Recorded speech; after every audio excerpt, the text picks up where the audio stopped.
de crescer. Precisa fazer para crescer. Estabilidade política, né? Estabilidade política é indispensável. Competência política e quadros políticos. Né? Falta pouca coisa, você vê que é pouco, hein?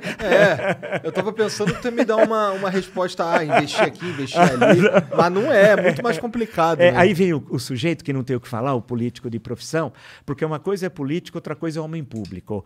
O político é esse que põe como profissão 2 pontos político. Pô, político não é profissão. O homem público é aquele que muitas vezes nós tivemos muitos no Brasil, quando deixou de exercer funções políticas, tem menos dinheiro do que tinha quando começou. Isso tem vários que estavam, desde o início da República, o Campos Salles, por exemplo, quando saiu da presidência, ele estava numa pindaíba de fazer gosto, tal, porque ele fazia política, era senador, depois presidente da República, e não teve condições de cuidar das suas coisas, tal. Então, eu acho que isso é um problema que nós temos hoje. Nós quase que não temos homens públicos e estamos cheios de políticos. E a qualidade da representação política é muito ruim. E é claro que nós tivemos alguns problemas que as pessoas ficaram muito abaladas. O período do PT, primeiro teve o mensalão, né? O mensalão, comparado ao petrolão, é coisa de criança, tal. O mensalão era um pagamento mensal, que era a expressão do Roberto Jefferson, que à época era aliadíssimo do Lula. Não custa relembrar. Tanto que o Lula disse que confiava tanto no Roberto Jefferson que daria um cheque em branco para o Roberto Jefferson. Falou isso várias vezes. E é muito engraçado ver hoje os bolsonaristas defendendo. É muito engraçado. E é bom lembrar que o Roberto Jefferson foi da tropa de choque do Collor também. Em 1990. Tá qualquer um que tá no poder. Qualquer um. Falou em... o Collor teve 36 votos, acho, contra o impeachment na Câmara, em 92. Um deles foi justamente do Roberto Jefferson, que começou a vida política num programa chamado O Povo na TV, uma coisa pavorosa do SBT nos anos 80, no Rio de Janeiro, que inclusive morreu um bebê ao vivo. Ao vivo! Era um programa horroroso. Não, assim morreu um bebê ao vivo? Levou lá uma senhora que não conseguia internar o bebê, e aí foi um escândalo. E era um programa muito simpático, realmente muito cultural. Tinha o Wagner Montes, era gente fina flor da intelectualidade. E aí, aquilo depois, o programa até acabou. Bem sarcástico, viu, galera? Agora, só pra vocês entenderem. Ele tem um sacado que é tão real que se não avisar... E o Roberto Jefferson era advogado do programa. Aí, em 82, ele é eleito deputado federal. E a partir dali que ele começa essa carreira. Na época era um cara gordão, tal. Ele começa essa carreira. Foi da tropa de choque do Collor, depois foi íntimo do Lula. E tanto que a expressão mensalão é dele, que se consagrou numa entrevista que ele deu à Folha de São Paulo em 2005. E depois agora virou fanático bolsonarista. Na verdade, é uma persona, é um ator. Ele vai trocando, tal. Ele não acredita em nada. É um psicopata. Ou sociopata, né? Ele deve matar pessoas. Você vai olhando a figura. Então, a grande questão que nós temos hoje, e é a tua questão, falta quadros políticos, né? O sistema político é ruim, né? Temos muitos partidos políticos, precisava mudar o voto, é voto distrital misto. Por exemplo, agora teve eleição na Alemanha. Você vê como você tem o voto distrital misto, você divide o país em distritos, né? Aí você sabe quem é o deputado do teu distrito, porque você sabe, ele mora lá em tal lugar, tal, e ele sabe quem votou nele. Porque o grande problema do deputado federal, por exemplo, é que ele não sabe o que ser votado, por exemplo, no estado de São Paulo inteiro, que é enorme, né? Você não sabe onde estão teus eleitores. Até a tua relação com o eleitor é ruim, e do eleitor com você é mais ainda. Então, nós precisamos mudar. É que quando a gente vai mudar, uma vez chegou até a ser aprovado o voto distrital, mas derrubaram no Supremo, isso na primeira década desse século. Então, tem essa questão que o sistema político amarra, porque sem a gente desamarrar esse nó, a gente não resolve os problemas econômicos. E alguns não são muito complexos, porque eles gostam sempre de falar em reformas. Toda hora estão falando em reforma. Ninguém sabe direito o que é reforma, mas eles falam reforma, porque reforma parece uma coisa difícil. Tem coisas que é da mera administração do governo. Beabá, primeiro, não ter corrupção. Isso não precisa de reforma, né? É só não ter corrupção. Tem uma boa equipe, caras que são bambambãs, aqueles caras, tudo, como a gente dizia antigamente, os camisas 10. Hoje tem time que nem tem camisa 10. Mas aí você tem aqueles caras que são muito bons na sua área de conhecimento. Você fala, esses caras... E não ter medo, o presidente, de ter uma equipe que o cara pode ser melhor que você, o ministro.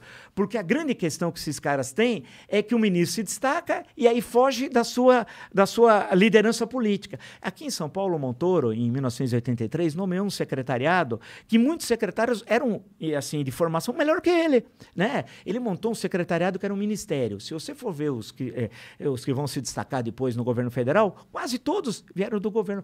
Esse que morreu agora, o João Sayad, aí você passa o José Serra, Bresser Pereira, você vai passando, Almir Pazianotto, que depois foi ministro do Trabalho do Sarney, que foi um importante advogado trabalhista, né, na época dos anos 70. Então, mas você não pode ter medo, mas os caras têm medo e tal. E tem estados e tem prefeituras que você não sabe o nome dos secretários. Bem, aqui em São Paulo é difícil lembrar o nome do prefeito, por exemplo, né? Eu não sei, para ser sincero. Então, a grande questão é que nós temos a possibilidade, e na sociedade civil tem caras muito bons. Agora, não pode cair na ilusão que um bom gestor de empresa será um bom gestor público. Isso é um equívoco, porque uma coisa, na tua empresa... Paulo estava aí para provar isso. A preço você pensa em você, na tua empresa, né? Quando você vai lá à estrutura de Estado, cara, primeiro você precisa entender como é que funciona a máquina pública. Se você não tem experiência, você vai tropeçar. Segundo, você precisa ver o interesse do coletivo, né? Não é mais o interesse seu, da sua empresa. E aí o interesse coletivo sempre tem choques. Nunca as tuas decisões vão agradar a todos, porque tem política que ser agradável a todos. Não dá.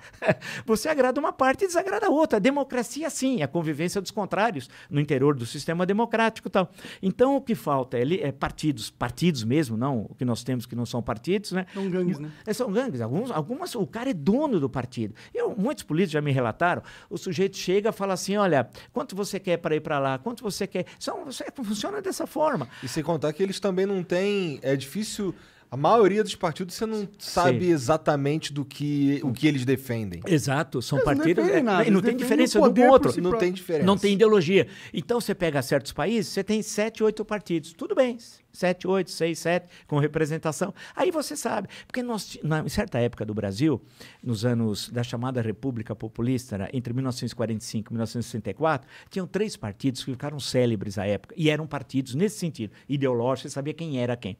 Que era a União Democrática Nacional, a UDN, o Partido Trabalhista Brasileiro, que não é essa palhaçada de hoje, e o PSD, que também não é o de hoje, o Partido Social Democrático. Então, tinha expressões que as pessoas usavam, por exemplo, você está parecendo um udenista, quando se combatia a corrupção, né? Porque a UDN tinha parlamentares famosos, discursavam muito bem, combatia a corrupção, tinha força presença nas classes médias urbanas e tal. O PTB era vinculado aos sindicatos, era no seu trabalho. E o PSD era dos antigos interventores na ditadura do Estado Novo, grosso modo. E tinha depois alguns outros partidos que orbitava, o Democrata Cristão, que era pequeno, mas tinha ideologia, foi depois da guerra, né? Então, o Partido Libertador do Rio Grande do Sul, que sempre foi parlamentarista, mas tudo isso acabou, porque aí veio a ditadura militar, criou à força 2 partidos, Arena e MDB. Arena era o partido do governo e o MDB devia ser a oposição. Naquele momento havia um medo tão grande em 65 de ir para a oposição, que faltou número para conseguir ter o partido. Então, o Castelo Branco pediu que o pessoal da Arena fosse para o MDB. Inacreditável, porque não tinha o número mínimo. Porque os tempos eram de cassação. Você tinha mandatos que se perdia o mandato, você caçava vereadores, deputados estaduais. Caçava era o seguinte, por alguma razão, sem imputar, sem processo, sem nada. E você caçava vereador, prefeito, deputado estadual, deputado federal, governadores, né? Outras pessoas que estavam, como, por exemplo, foram expulsos das Forças Armadas depois de 64. Os que mais sofreram no meio civil foi muita gente, mas foi no meio militar. Você pode listar cerca de 3.000, 3.500 que perderam na aeronáutica, no exército e na marinha seus postos. E aí o cara da aeronáutica, tem um deles, Oswaldo França Júnior, que depois, já falecido, virou um grande escritor, o cara era da aeronáutica, tal, piloto lá, foi demitido em 64, que entrou nos atos, foi cassado. Onde ele ia arrumar emprego? Na época o Brasil tinha poucas empresas. Uma é a Varig, que era famosa, a Varig foi uma grande empresa, uma super empresa. Tinha a Varig, tinha a VASP, e acho que eram essas duas. Tinha umas outras que eram... Aí ele ia lá, o senhor trabalhava antes aonde? Eu estava na FAB.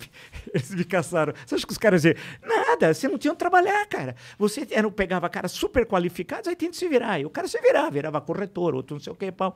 Então a perseguição foi muito grande durante o regime. E mais ainda quando veio em dezembro, dia 13 de 68, 13 de dezembro de 68, o ato institucional número 5. Que agora os bolsonaristas extremistas, que são os bobalhões, eles nem sabem o que é o AI-5. AI-5. Uma vez até uma pessoa até me contou, falou para a pessoa que queria pôr o AI-5, você sabe que teve 4 antes? Porque se teve 5, teve 4 isso aqui. E você sabe que foram 17 que teve depois aqui? Né? Teve mais 12 e tal? Nem sabia. E nem sabe o que é o ato adicional, que é o ato mais arbitrário da história brasileira. O presidente pode fazer tudo e a justiça não aprecia os atos do presidente. É tão absurdo como... É um ditador. É um ditador, como na Constituição do Império, tinha lá um artigo 99, que a pessoa do imperador é inviolável e sagrada. Sob ele não pesa responsabilidade alguma. Ponto. Pô, aí, cara, se ele é uma figura sagrada e não tem... no AI-5, na República, foi alguma coisa assim. Então, claro, as pessoas ficaram com medo. É a mesma coisa com outras palavras. Sim, com outras palavras, é exato. Um jeito de institucionalizar uma... É o arbítrio, é um arbítrio o maior possível. Aí quando depois acabou o AI-5 e tal, ainda no regime militar, aí criaram-se 5 partidos políticos, né? Que era o PDS, que foi o sucessor da Arena, né? Aí o MDB, colocaram o P na frente e virou PMDB, que era antigo. O PTB foi recriado, mas foi Ivete Vargas, que fazia política em São Paulo, que ficou com a sigla, e o Brizola estava voltando, ficou 15 anos exilado, mas ela ganhou no TSE. Aí ele criou o PDT, e surgiu o PT. E o PT foi criado em 1980, né, como um partido na época de viés socialista. Tanto que o número do PT inicialmente nas eleições, por exemplo, em 82 em São Paulo, Lula foi candidato a governador, derrotado. Era o número 3, era assim. E ele falava, vote no 3 porque o resto é burguês, tal. Essa era a palavra de ordem. Depois as coisas mudaram, né? Mas aí eram 5 partidos. Aí veio a redemocratização de 85, 86, aí ampliou-se o leque. E aí foi criando. Tanto que na eleição de 89, 29 anos depois da última eleição, que foi em 60, eleição direta para presidente, foi, puxa, para mim, para minha geração, a gente imaginava que nunca mais ia votar, né, para presidente da República, que desde 60, aí em 89 foi a que teve mais candidatos, teve 22 candidaturas, né? Puta merda. Os debates tem no YouTube, vale a pena assistir trechos, debates fantásticos, que tinha os personagens políticos super tradicionais e pessoas caricatas também, tinha de todo tipo. Era melhor antes? Sim, era. A qualidade política? Sim, era. Como eu sou historiador, né? Historiador é meio nostálgico, eu sou santista também, então são 2 problemas, né? Que deve ser lembrado. Na época do Pelé, foda, né? É duro ver agora, o cara não dá passe de 3 metros, mas os políticos eram melhores, a formação da elite política brasileira, isso explica o rápido crescimento econômico, porque você tinha políticos, homens públicos, na maior parte, que entendiam o que estava acontecendo, né? E que tinham boa formação e entendimento do que estava ocorrendo no mundo, porque a gente tem que lembrar que nós não estamos fora do mundo, né? A gente tem a mania de olhar para o próprio umbigo, e ousadia, né? Quando eu citei o caso do JK, do Juscelino Kubitschek, você imagina essa questão da capital, porque essa questão da mudança da capital está em todas as constituições da República desde 1891, que é a primeira. Era mudar a capital do Rio para o interior. E por que mudar para o interior? Era pra fugir da população. Não, essa é uma lenda, viu, que criaram. Na verdade... Não faz sentido. Na verdade era a questão seguinte, primeiro, em termos estratégicos, militares, era um problema você ter a capital à beira-mar, né? Então, Madrid não é à beira-mar, você vai pegando várias tal, né? De capitais importantes, não era Londres, etc. O ataque marítimo foi Paris, para a capital, né? Claro, então havia essa questão, mas havia uma questão da interiorização do desenvolvimento. Era ocupar o oeste, que era... Né, se você for pegar, um dos meus livros foi sobre o estado de São Paulo, no final do século XIX, o mapa de São Paulo chegava até Bauru. De Bauru para frente era assim, sertão desconhecido. Ninguém sabia o que tinha. Quando você olha o centro-oeste, então, era mais ainda, precisava ocupar tudo aquilo. Então, a construção de Brasília ali já era uma questão que vinha do final do século XIX, era antiga.